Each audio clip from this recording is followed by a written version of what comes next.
All right. All right, it's Arizona Heavy Metal Valhalla Radio. We're sitting here with Virulent down in lovely Phoenix, hot-ass Arizona. How you doing, Virulent? Good. Good. So who are each one of you guys, and what do you do? I am Mike, and I do lead vocals. I'm Alan, and I do lead bass. My name's Barrett. I do all drums. Lead drums. I'm Keith, guitars. Matt, guitars. All right. So we're in Phoenix. I guess we're all from Phoenix then. Are you guys all Phoenix-based, or are you guys scattered throughout the valley? Yeah, 3-6 are Phoenix, the rest are Surprise. Oh, shit. Fucking ride, man. Fucking West Side is. What's so you? So, I like the name Virulent, and I don't know, it's, Virulent, I guess. How'd you guys come up with the name, and have you guys changed the name before? No, it was the only name we had from the start, and the basic definition of it is bitterly hostile / extremely infectious. So Just kind of stayed with what we were doing. That's what we're going for. Yep. It fits you. It's definitely infectious, man. So how long have you guys all known each other? Shoot, a few of us go back way long time. So Known Mike like 15 years, known Alan like 10 years, Soggy 15 years.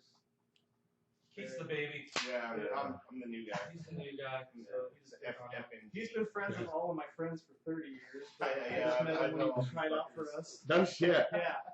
So you literally are the FNT in the band. Yeah, pretty much. Oh, all right. So how long has the rest of you guys been together, and how's that process been for you guys going through getting new members or whatever?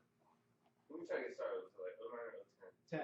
10. It's November. Me and Mike first met up for the first time at our buddy Kurt's house in Surprise, where we recorded at Impact Studios in November of 2010.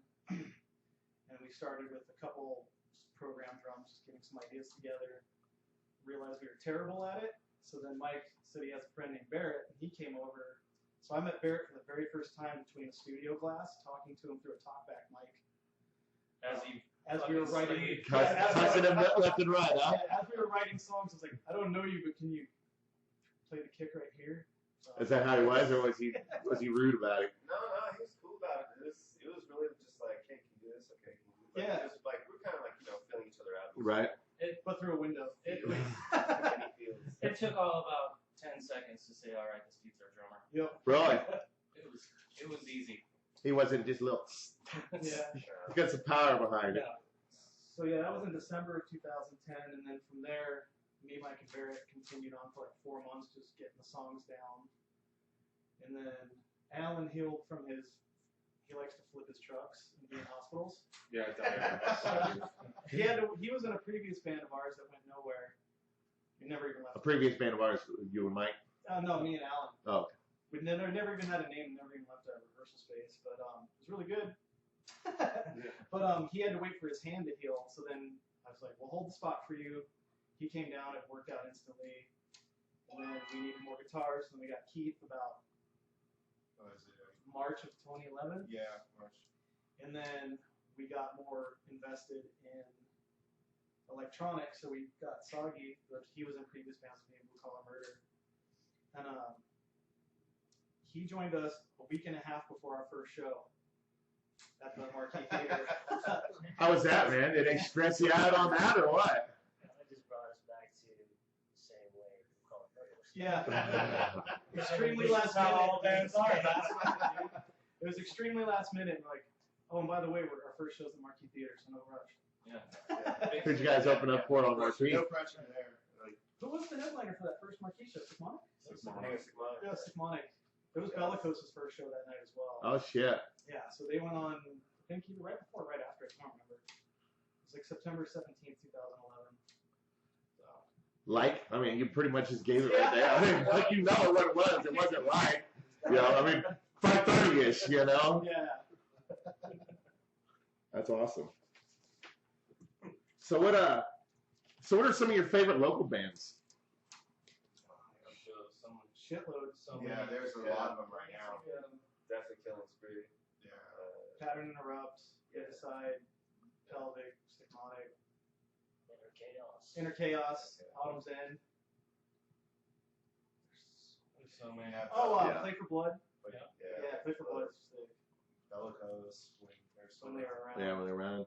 The other night we saw Capital. I thought Capital was pretty Capital was amazing. AZ's got a strong metal scene. Yeah, absolutely, man. Our scene here. Love the scene here. It's kind of hard to say like which ones are your favorite. Yeah. It's always awesome. So you guys kind of stay with, because all the bands that you mentioned, that it seems like it's that they're like that I don't want to say clique, but same genre, so to speak. You guys kind of venture outside and catch any of the other bands that are say maybe like a Element or a God Hunter or something, some of the sludge or anything like that. Totally. Like even Barrett's band. Barrett plays in another band. I play in just like straight up rock band called Jet Black Holiday, and I mean I definitely venture outside like different genres and stuff, and that's a lot of fun. I was in Lago for a brief moment. So you roll a truck? Name drop out. I mean, that's totally different than this. That's Yeah. shit. But he likes to flip trucks. Yeah. Ruin things. Totally be in your band, but I gotta go to jail. I've been about 6 months, man. Hold my spot. I'm down. I just gotta go to jail. When the lineup was finalized, 2 of us had interlock devices in our vehicle. Oh shit. Yeah, so they sucked. Nothing's more metal than fucking rolling your truck and having an interlock device. Yeah, we really hated them for like 9 months. Can't drink beers at practicing, can't drink beers before going. You're just stuck. Well, that'll at least help your creativity then, right? You can focus on that or Jesus. One or the other. So, what do you guys got on your MP3 players? I mean, what you guys bumping? I don't really listen to metal. So, I don't either. like a mirror randomly, but everything on my MP3 player right now is Seven Lions, the Chain Gang in 1974, Crosses. I think Crosses album is pretty I badass. have to agree with the Crosses. Yeah. The last 2 bands I listened to today were Anti-Mask. That's the new Mars Volta Fleet project. Oh, nice. Dope. And I was listening to Kid A earlier. It's pretty good. I've been listening to a lot of Born of Osiris lately, and a lot of like European metal, like bands like Cygreed, Nemec, so forth like that. Stuff. Raunchy. What you saw? What you listening That's a to? band name, Raunchy. Raunchy.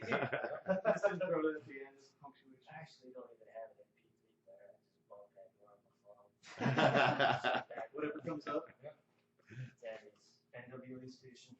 It's badass. Look at that fucker dial.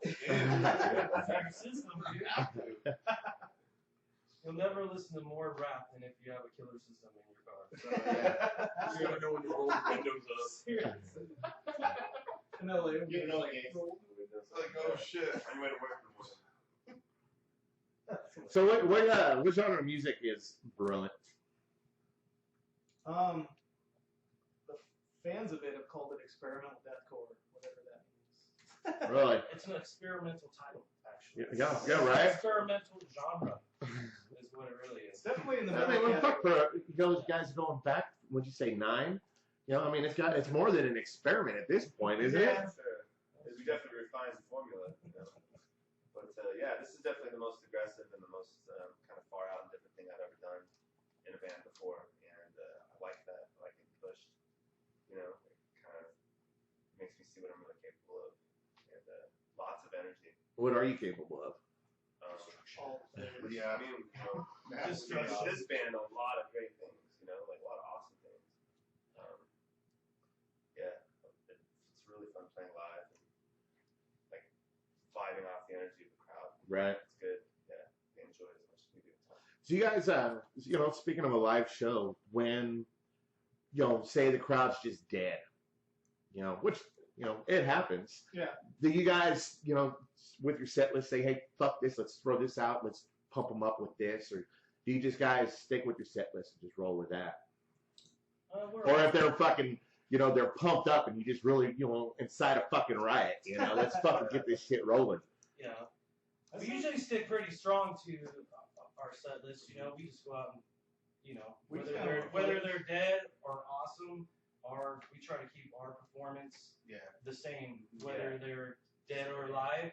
Yeah. 5 you know, people or but- fucking 500. Yeah, you know what I mean?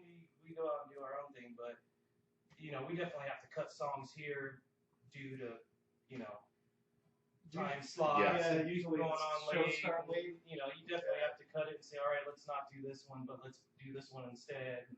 You know, we have to do that, but as far as whether there's 5 or 500 people, you know, I like. Yeah, if only 5 people show up, it's not their fault that it's not sold out. No, they're still So gonna get a hell of a Yeah, show. yeah. Those And you don't know who one of those 5 could be, right? Exactly. Good show. You know, if you have to, Remember that. you know, Throw down just the same. Especially if you're going out of town, you don't know what crowd you're showing up to. So yeah.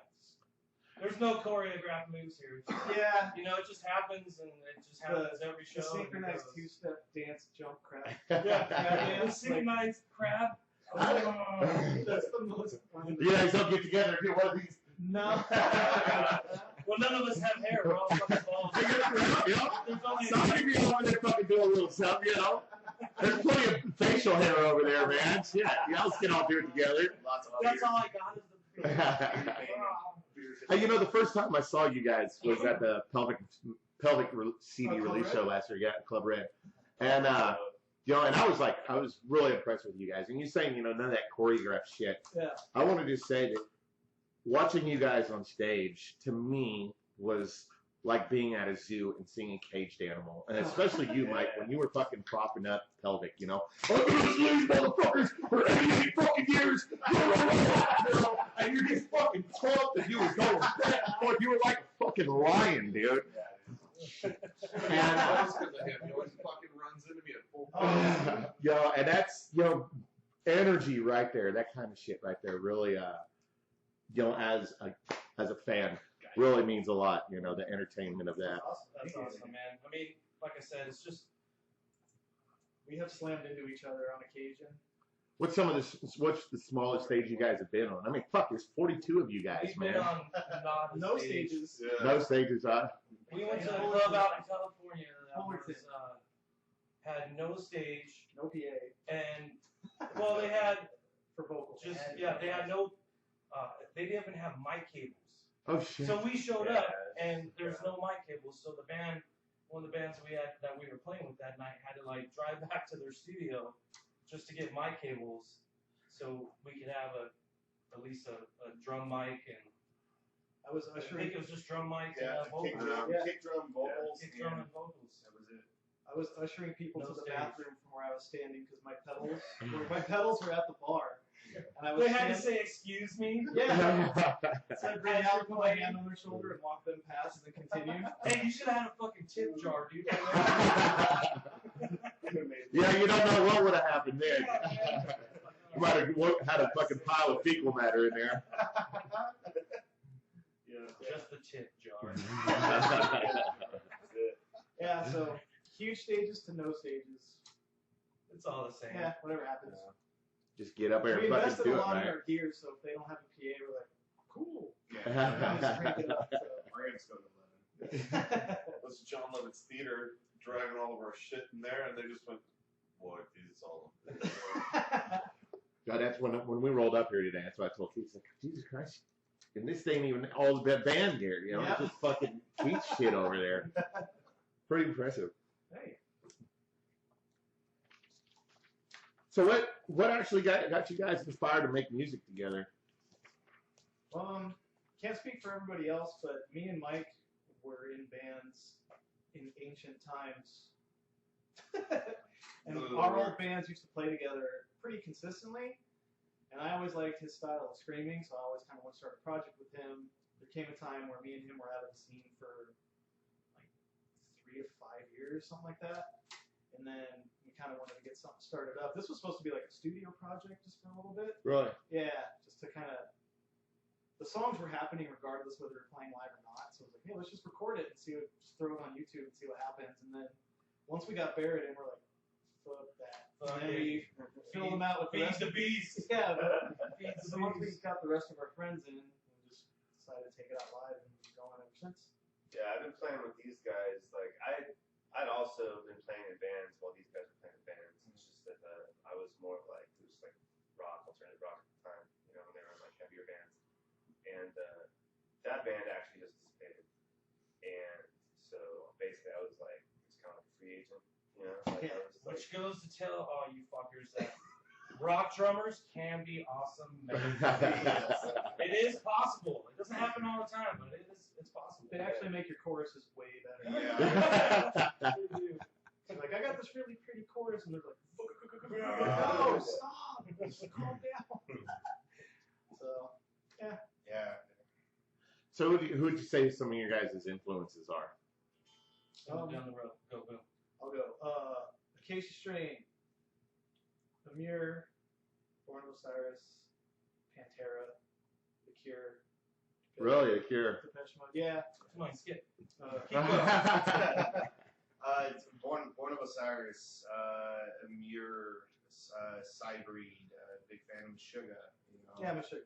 Yeah, throw them in there. Yeah, I love Deftones, love Korn, love a lot of like the more melodic sides of music there. for me, as far as like drumming and metal, like Cantheria, Tool, definitely Sugar. Even back to like old school Metallica. You know, I grew up on that when I was a kid. Like I loved all those early albums. You know. I was a little more into Megadeth. Big Red, Dave Sustained. Dave Sustained. What's up with that? All right. Who's next? Alan had a Slayer shirt every time I met him when we were friends. Not much of an influence to me, though. Still wore that Slayer shirt. I have the sickest Slayer shirt ever. Yeah, you wore it on stage the last 6 shows. I wore it once. Yeah, And it was because we were opening for a band that has a very large Cherokee Nation. You gotta please them. Yes. My biggest influence, though, Keystone. yes, So, Marvin Gaye. But we jumped over Ian. what was your pick? Right now, Tony Danza, of course. Yeah. Fuck, I should have said that one. I don't know how you all missed that. I don't know. Sitting here back. There's a camera on me. I'm stressing. Stressing on the camera. Tony Danza, that's it. Let's see it. Here, volumes. The new Volumes. Sick. Mine would be Pantera, Deftones. You know, There's you some, could even go back and old school and do some Crowbar. Yeah. yeah, the You know, sludginess from I Yeah. love this, like That's a that bad. first That's Crowbar bad. album was so sick. Helmet. Helmet. Oh, helmet for sure, Mike Cotton. Yeah, you're busted. Don't say it online. Everyone's gonna know our tricks. Busted.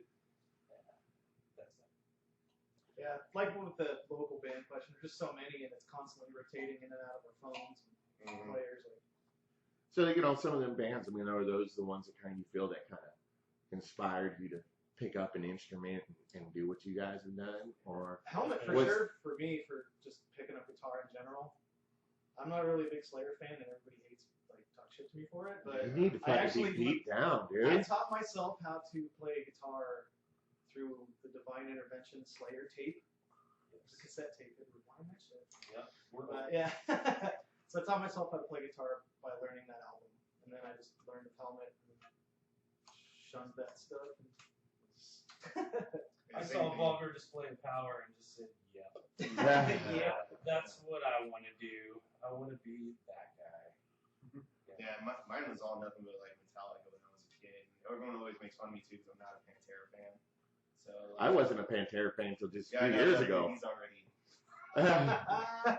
No, never been a Why are Pantera you fan. still here? You should have been fired so long. Fuck.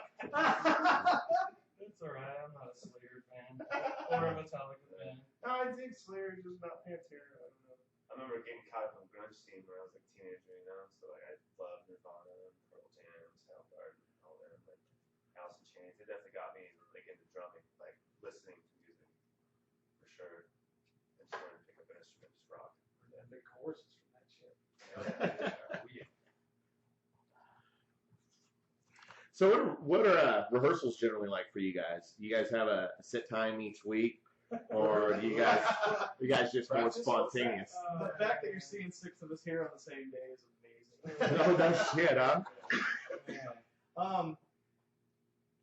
It's a few times a month because we have a lot of obligations outside the band, but for the most part, it's me, Keith, and Barrett just keeping like the band tight. The tightness. so the tightness over, and then me and Barrett write at my home studio, and then email the songs out and see what everybody thinks of them. Mike gets them first because he'll tell us to cut a piece, extend a piece, that so forth. Alan practices a lot at home. As far as That's the physical thing. practices, though, we probably practice all together once, and then we have a show. When was our last show? Pelvic show? Last month. Yeah, this is the first time we've met up since our last show. Yeah. But there's a lot of communication, Yeah, and we're- songs and everything. Yeah, We we all just, talking. Every all day take- we're talking, and every day just have to have the discipline to keep practicing on your own time. So when we're all together, we're not burning each other's day out. How is it for you guys to try to maintain that added discipline to do it by yourselves? it's actually perfect because it It's a lot fits to everyone's, not everyone has time to go down to the studio 3 times a week for 8 hours. That's just not realistic in Yeah. our lives. So we tailor it to fit all of our lives. There's a ton of,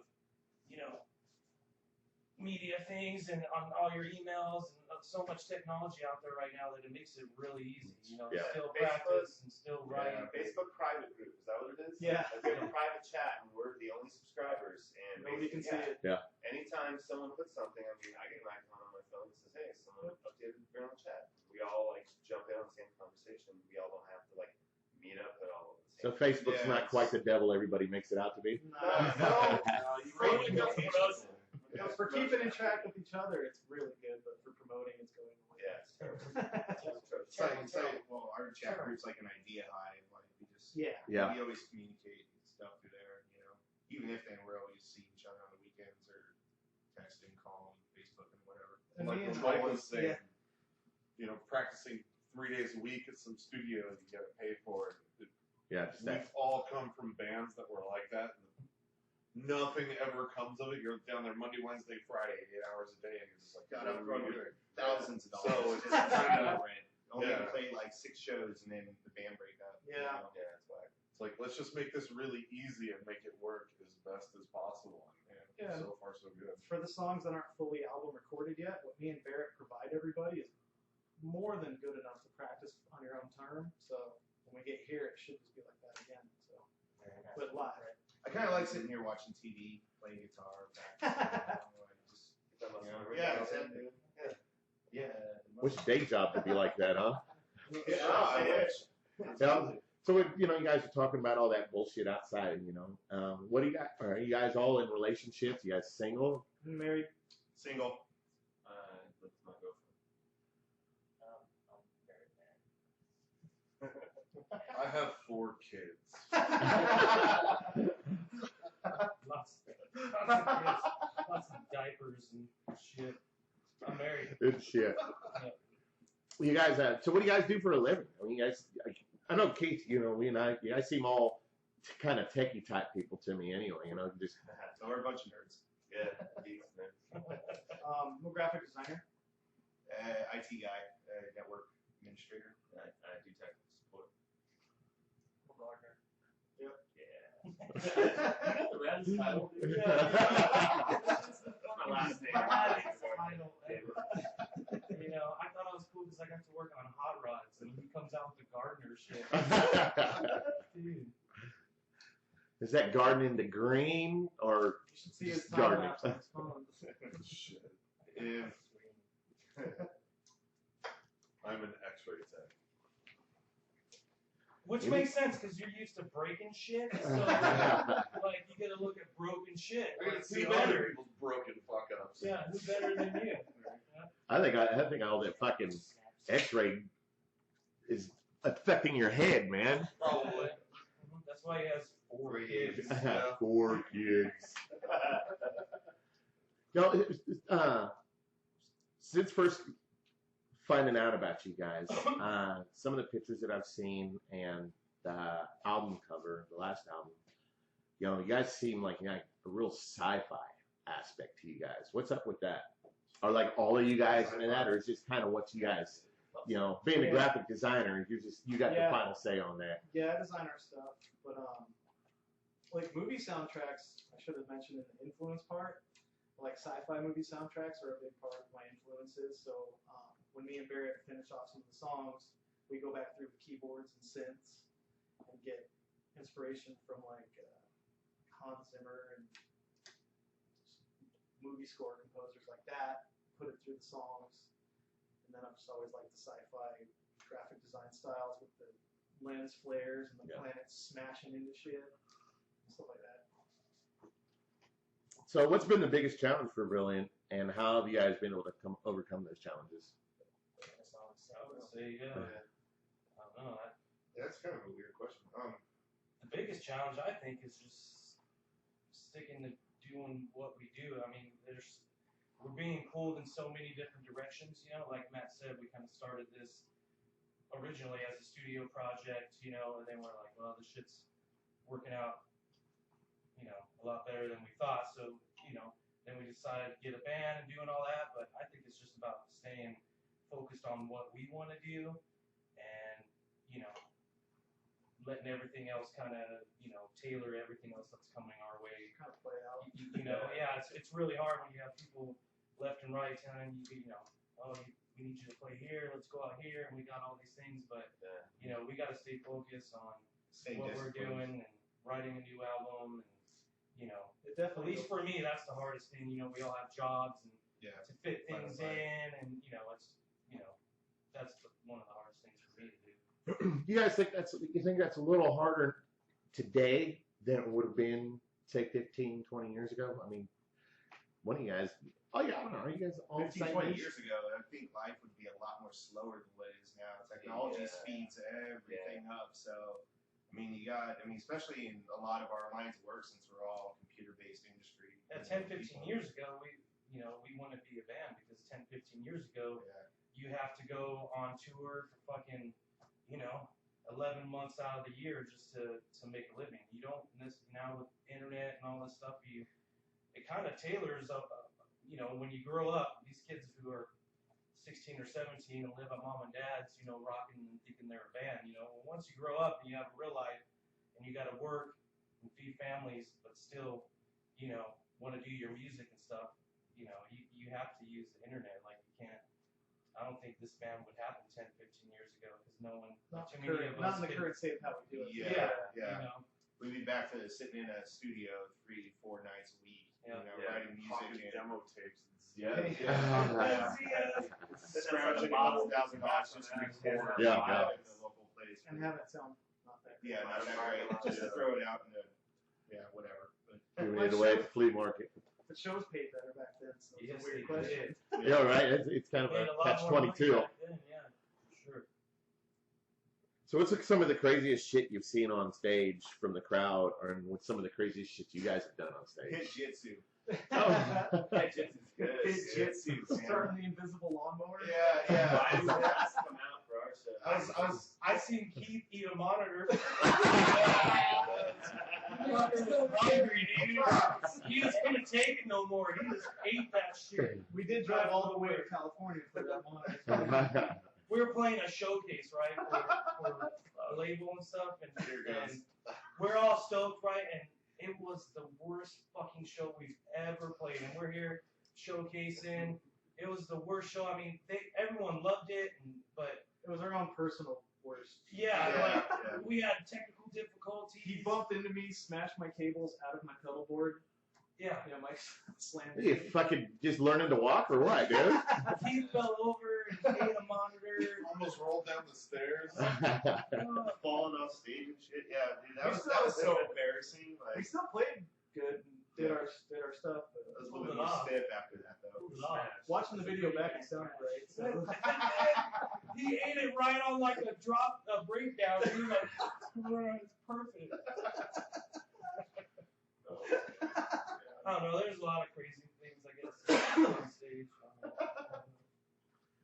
Some of the crazier crowds, we opened for Soulfly at the Marquee, and we debuted the title track to The Great Destroyer that night, and we weren't sure how it was going to be received or anything. And the second the song started, the biggest circle pit, almost like the entirety of the center of the floor, just started going, and I stopped playing, and I roared out, like, yes! I was like, the song works, I told you guys. I do that shit all the time. Like, I'll see some epic pit going on, and I'm more interested in look at that shit. I think it was the same show. We saw that girl get elbowed full force in the face by the spear on the ground. It was, yeah. Awesome.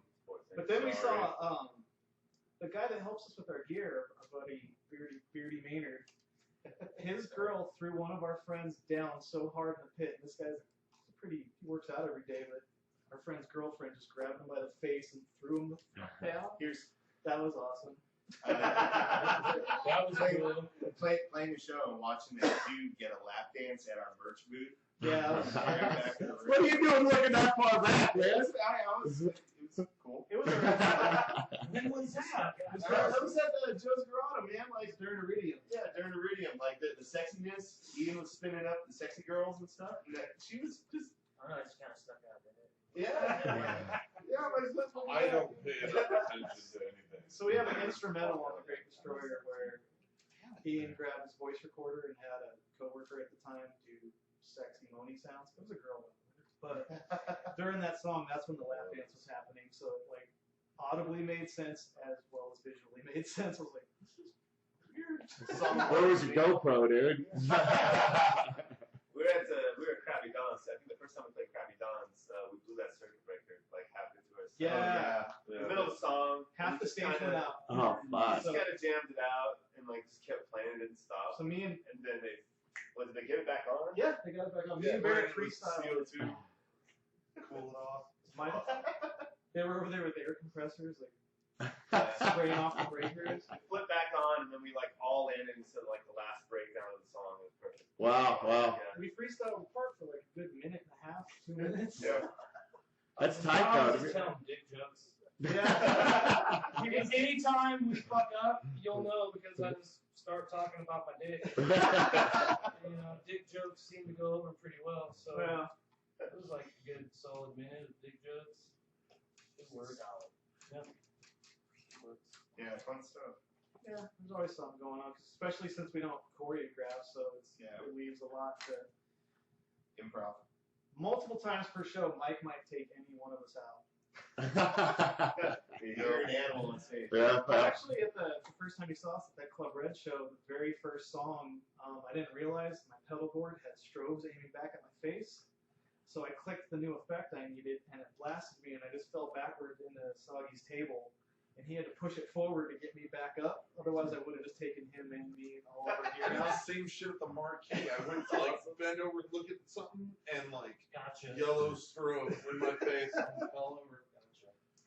My station gets bright. Yeah. Oh yeah, the Pub Rock when Keith set his guitar on top of his gear and it fell off and completely destroyed all of his connections to the PA. Shit. That was my bad. It was during the last song, but we still played it out. Yeah. So that's Since then, I've gotten a guitar stand. yeah. On the come up. It's on the come up. Got a guitar stand. There's someone ran over it on the guitar stand. Yeah, there was an incident where another band member from another band ran over. Jared Johnson. Yes, we won't mention names. We won't name names, but that guy. Ran over my stand out in the middle of the road. It Yeah. almost hit my table. Yeah. Well, that's what you get for leaving it out in the middle of the fucking road, man. Yeah, I agree. That was You know? There's always two sides of the story, dude. It was 2 inches away from the trailer, but that was okay. That's why he quit playing. Very like, fuck this shit up. Alright, so you guys got a record label, or are you guys a member of any music organizations? Soul and music. Soul music. How'd you guys get connected with them? That'd be Mike's. Yeah, I mean, I've known the owner, like, Solon is a clothing line, so it started from Solon Clothing out of California, and I used to own some clothing stores, and knew the owner Jeremy Solon for a while, and then they started Solon Music the last few years. They brought a record label on, and we just started kind of talking once the new band started. I sent him a couple demos, and we were just getting ready to release The Great Destroyer, and I sent him over a couple songs, and he sent right back that he loved it and wanted to get us on board. So, we just did a strictly a 1-year demo deal, distribution deal. So they help us out a lot, man. They've been awesome. They've been awesome. They've been great. Got a ton of hookups with them. So, but And still own our music. yes. Oh, there you go. Yeah. Yeah, so they were really welcoming to that as well. So it was nice. Great bunch of people too. I mean, Sullen headquarters was probably like one of the coolest things ever. Well, I mean, if you They haven't treat us checked out great, like Solon Clothing, it's tattoo art. It just has a great street vibe, and like it kind of just fit. It's not like Affliction, is it, man? No. Not even. No, I mean, you got some of the best like tattoo artists in the world doing art and stuff for these guys, and you got a great street vibe. It's just it just kind of worked, and it just worked that we like the clothes, and they actually happen to have a record label too. So it just kind of worked out on both ends. Well, I think all their shirt designs too are from their tattoo artists that they have. I mean, we're the pinnacle of fashion, if you guys haven't noticed. Oh yeah, we are on this shit. Even some of our label mates with them, like NME, and I mean, they've all been really, really cool people to do shows with and stuff. All us fellas. Enemy is so. So you guys do get together with some of the other. Yeah, we've had some like showcases and stuff with some of the other bands, and We brought some of them here. They brought us out to California a few times. Yeah, so. Slow Forward, Slow NME. Forward. Well, we had all those fills. they were out here for one of those shows. What was it? Joe's Grotto show. Yeah, it also was Sick came out. Mike and Killing Spree. They played the patio stage. Spades and Blades. Spades and and Blades. Spades and Those guys Blades, were yeah. really fucking good too. Yeah, they're pretty good. I just seen them. I think it was Desert Frost over. I think. Yep. Yeah, they just have a new CD or EP that Didn't came you out. set So. that up? Yeah, so Mike's the one that got them. Yeah, we're in email communications with them. They're looking to come back out here again Cool too. dudes, Really cool. really Yeah, good. cool bunch of guys too. Great band, new CD. Their merch booth displays shreds everybody. Yeah, for sure, man. They're on point, dude. Yeah. Yeah, they are. They're taking it to the whole next level, which is awesome. When you guys gonna get there, man? I mean, fuck, a bunch of tech geeks, come on, man. Surely one of you guys has to stuff it, We man. all like to drink and smoke rather than sit at a fucking work booth all day. And none of our fucking wives or girlfriends are gonna do it. They're like, fuck you. I ain't sitting here for fucking hours. I know you're gonna be over there talking to some bitch over there. So that don't happen, but we have fortunately had the issue of barely keeping our merch in stock, so Yeah. the little we do, it still sells like pretty good. So Yeah, when we get it, it's that's gone. awesome. It's a good thing. So what about you guys' gear, man? What you guys can you tell me about that? Are you guys fucking really down with certain sorry. certain brands, or are you guys just more Frankenstyle shit? We use the PV6505 Plus for the guitars, Pod HD 500. Pod HD for the effects, the same exact Marshall 1968 cabs. Max on Tube Screamers. The Max on Tube Screamer is the best piece of gear for metal, in my opinion. You throw that ahead of the distortion on the amp, and then it just makes your strings actually sound like they're made of metal instead of rubber. It gives you the metal clank when you're palm muting, and we don't use a lot of gain because we actually prefer the bass and drums to be the heavy part. Because, in my opinion, guitar frequencies are kind of abrasive and annoying, and they need to like decorate the sides of bass and drums. You're not gonna hear too many guitar players say that. Yeah. That's for fucking sure. I play Gretsch drums. Gretsch makes really good drums, and I've actually been endorsed by Istanbul Alchemy cymbals for 8 years now. I've had it since 2006. Their cymbals, honestly, I think they set me apart from a lot of drummers out here because they all go to Guitar Center and get Zildjian or Sabian or Pasty or maybe some like Minals, but not a whole lot of drummers I haven't seen that big eyes symbols or alchemies, you know, and I rock those, and you know, there's a different shimmer to them than those other symbols. So I love playing those. They're really, really, really good symbols. Rock 1200s with the Drain TTM 57 and the old school PC 5, very first one. Yeah. Keep it OG. Hell yeah. Shit works though. It flies. Right now, I've been kind of dead set on Shecker guitars, especially the one I have now. It's a Stiletto Studio 6. For what I paid for it and the way it sounds, it's probably the best bass that you could get for that amount of money. But my most important part of my rig, which made me ditch a lot of gear, is my Dark Glass B7K. It's a preamp that gives me a distorted tone. It's this box. It's about this big. That's a DI box. It's a DI box. It's $400 and it has the best bass tone you can get. And that's starting to get popular. I'm starting to see more and more bass players pop that up now. I know. It's on mine. Not to be all high and mighty or anything, but I'm just like, check this thing out. Oh,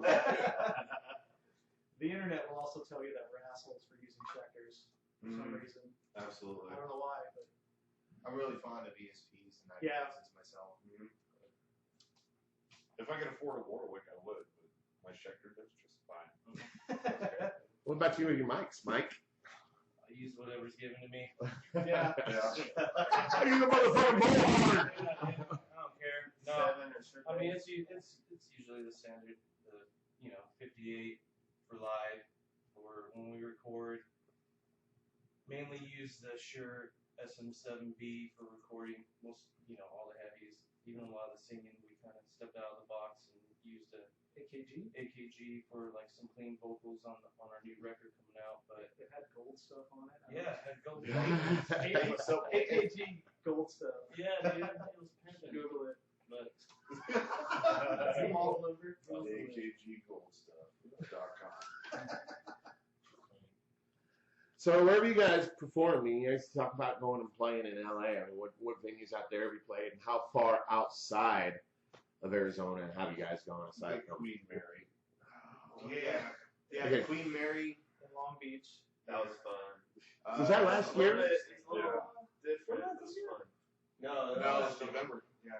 Last year, November. Yeah, it was a giant music You guys went with festival. Scattered Guts. I think there was another local band that went on. Washy Waits. Washy Waits was on there too. Yeah. There was like over 160 bands. There's like 4 Arizona bands that were on It the show. started at 10:30 a.m. and went till 3 a.m.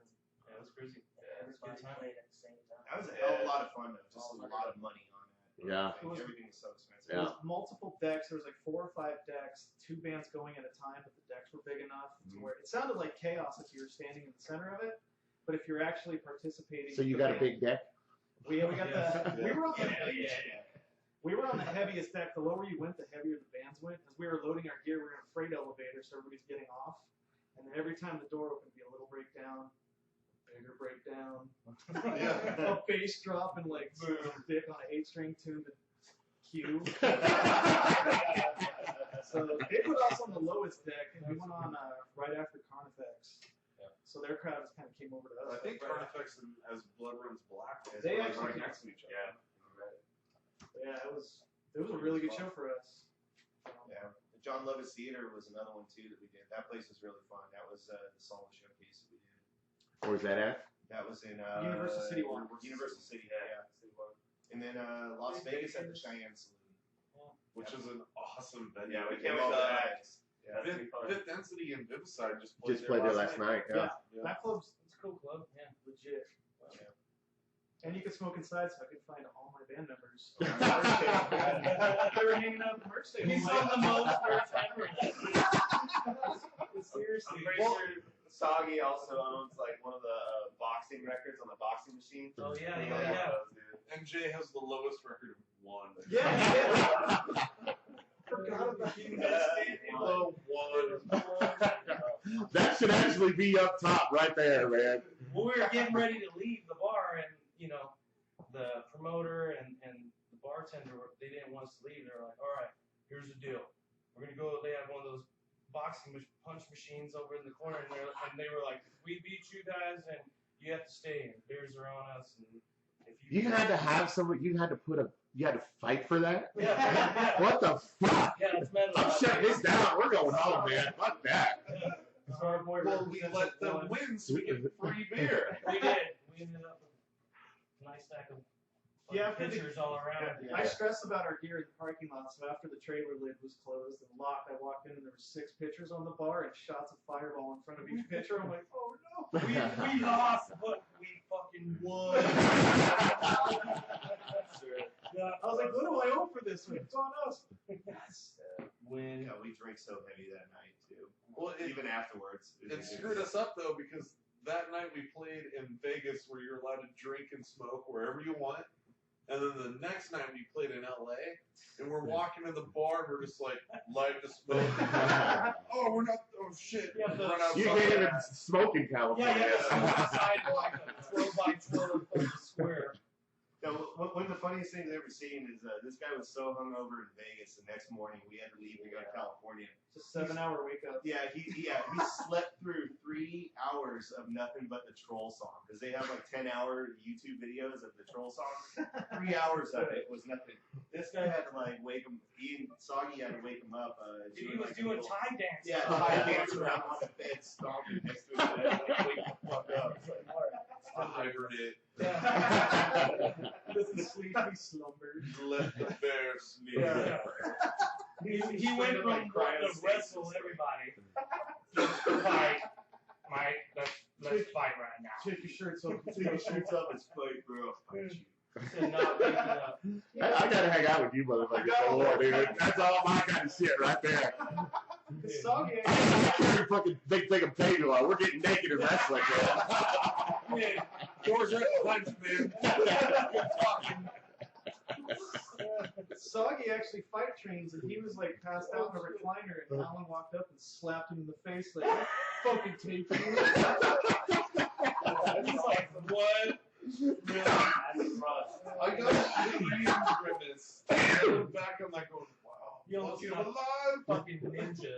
I was just killing keystones in the kitchen. I'm like, Alan just slapped Soggy in the face.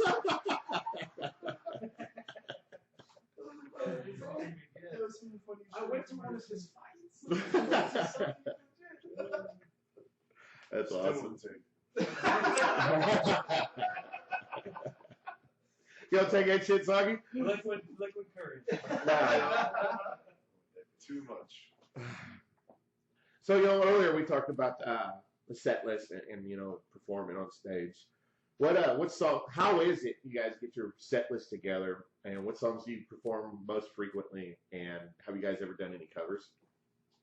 The covers coming up on the album, and then It's gonna be huge. set lists are usually made the day before, the last minute on everything. But We try to change it Try up to change 'em depending on the last show, what we played. there's definitely some songs that work out really good on the album that are good live still, but they still don't bring like the intensity as hard as like we want it to. So we shy away from those a little bit. But yeah, just unless That's why we're playing- excited for our new album.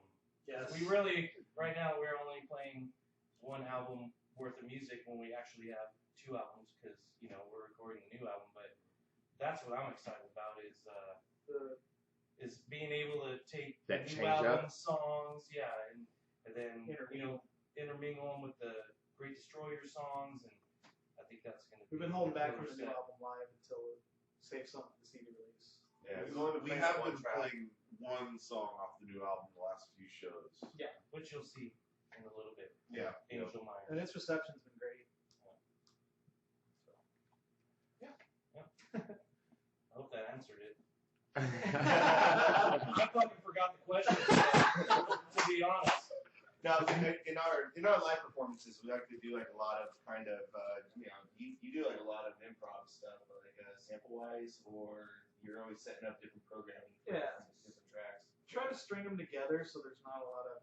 Dead space. You can only ask or say tip your waitress and stuff so many times You're right. before you turn into a bar band. I hate dead space in between songs. So we're tuning, but there's still like a vibe going on or whatever. I fucking hate the vibe. It's such a vibe. You got a It's a solid vibe. Just vibe with me on this. Did you feel that, bro? But yeah, we just try to program and sequence things in between our songs to keep the dead space still interesting. So, what do you reckon is the ultimate direction for Virulent? Well, just keep doing what we're doing, and hopefully people like it. Yeah. Have you ever seen Metalocalypse? Yeah. We want to have an airship. An airship. Yes. We want to be the biggest economy in the world. Yeah. I mean, I think any musician's dream ultimately is just to be able to continue to play music professionally to the point where that's what they can focus on, show their time and attention on. Get your bills paid with it. Absolutely. And be That'd be- successful. That'd be great, but Yeah, we love that. it's not ultimately like the goal either, though. I kind of said it before, but the songs are going to happen regardless, and we just kind of write all the stuff we like. It's just a plus that people like it when we go out. So It's just about Having fun. It's just the Yeah. best, Really happy. best hobby ever, basically. I don't know. there's a lot of elitists out there like, oh, you have too many open notes in a row. You suck. It sounds good to us. Fuck it. Fucking people that your fans like it. That's all that matters, Yeah, right? absolutely, dude. Absolutely. Yeah, so it's awesome. If you guys could devise a plan for intergalactic domination, what would it be? metal. Tune low enough. Tune low enough to crack continents. Yeah, done. That's the most metal thing I've ever heard. Yep. I couldn't even answer like that. That was a good one. Touche. You're an asshole. So you might get some new fans from this tonight. How can the new fans to be get access to you guys' music? You guys got like a Reverb Nation CD, baby. You guys have a website or what? We have a Bandcamp. We have Facebook. We have our own website. We have a Reverb Nation, Twitter, iTunes. Instagram, iTunes, Amazon. So pretty much anywhere you can even just Google us. YouTube Google, page. yeah, Yeah, YouTube page, Vimeo. We have a Spotify. video. Spotify. We're on there too. Yeah, pretty much almost every major media outlet. Our labels help us out with getting us on there, so you can find us pretty much anywhere. Torrent. I'm sorry, man. I get fucking shit when I say Virulent. I get fucking triple X all over the place, man. Thank those guys for sharing that stuff out. Yeah, we don't mind helping us out. Yeah. Last FM is another one too. That we Yeah. have, so. Yeah. Damn, I lost my train of thought on that. Oh, so you talked about the YouTube thing. When Keith and I first started talking about this, Jen and I had been arguing over how the fuck we say your name. So there came the fucking YouTube link. Virulent. Whose idea was that, and how'd that even come about? I think it started with Matt at practice saying, I think this would be a good idea. No, I text Mike at 4 a.m. after I sent him the demo. I was like, here's the demo. Okay, so it was Thursday. Yeah. But apparently there's two correct ways to say it. It's virulent or virulent. Both are grammatically Both are grammatically correct. Or even going with virulent. Pronunciation wise. Potato, potato. So yeah. So what do you think, with your music, what do you guys reckon is your the main themes or topics of your songs? I mean, Mike, man. lyrically, they're all over. I mean, how I write is literally I get the sickest songs ever sent to me, and I just listen to them, and whatever that song makes me feel, I write to that. A lot of times they come over, Matt will send them over with even like working titles, and then I'll just work off of that title. So I mean, lyrically, it's all over the place. It could be, your daily struggle to just, I don't know, it's kind of all over the place lyrically. Not necessarily pushing an agenda or anything. Just Yeah. There's a lot of, It's just all life experiences, more I guess, lyrically. based, I guess. yeah, it's lots about expanding on passion or having passion for something you're overcoming. That's what I get a lot from my lyrics. All right, so we're going to jam out with a couple songs. What songs are you guys going to play for us? Well, the first one we're going to do is a new one off of our new record, which we have a CD release party September 27th at the new Club Red. So we're gonna play. We got some great bands on that. I can't say everyone who's on it, but we got Pelvic and Killing Spree, and we're working on some other bands and bringing Enemy out from California, one of our solid label mates. Which, if you haven't seen Enemy, They're check them ridiculously out. awesome. Yeah. Gangster metal. It's like Gangster metal. Gangster metal, dude. Gangster death metal. Yeah. Oh shit. Every song sounds like a drive-by. I'm not even Seriously, that's the fucking saying So right awesome. there. Every song sounds like a drive-by. The first time I saw them when we played with them and they walked into the club, I told Mike, I was like, I gotta go, man. I'm in the wrong spot. It's like, I don't belong in LA. But just fucking awesome guys, man. They blew our minds. So, like, when they were the first band on my agenda when in booking the CD release was getting them down here, because I know everyone down here will dig them, and they're just They'd be well received. really sick. But the CD release is going to be awesome. So we're playing Angel Myers is going to be the first song we're playing, which is a new song off of the new record. Empire, I think, is still it's our working title or title, yeah. And then Still we're working on playing I Live Too Fucking Long, which is off of The Great Destroyer. Yes. ILTFL. That's it. ILTFL, that's the real name. Yeah. That's it. I don't think we've ever said that. I don't know either. I don't think that was a secret. You blew the fucking secret. I let everyone in. Spoilers. Spoilers. I'm opening up to the fucking camera. I'm letting everyone in. All right. That's any last words? Thank you. Thank you. Thank you, man. Yeah. All right. Let's fucking change venues. I gotta pee. Last line.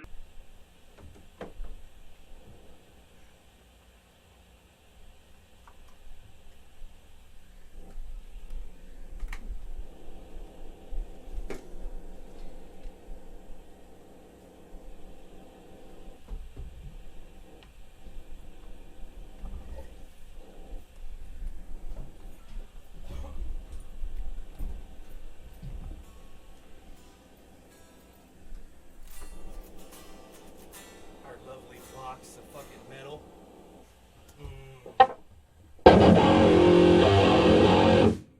Yep.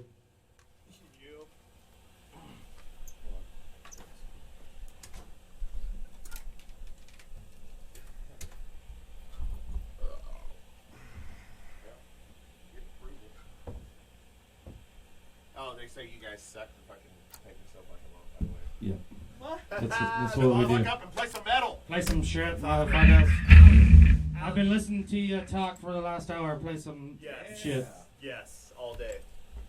It works well. It does. You're gonna stand in the middle, or Perfect. That's as far as my chord goes, my man.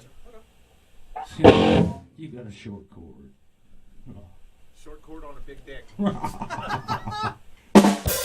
all head. All tip, bitch.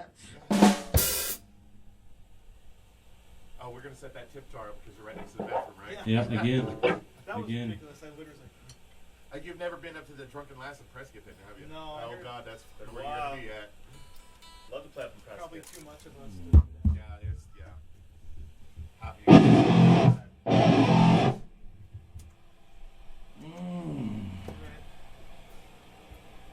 You ready? Cool. Yeah.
Yeah.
Maryland for what?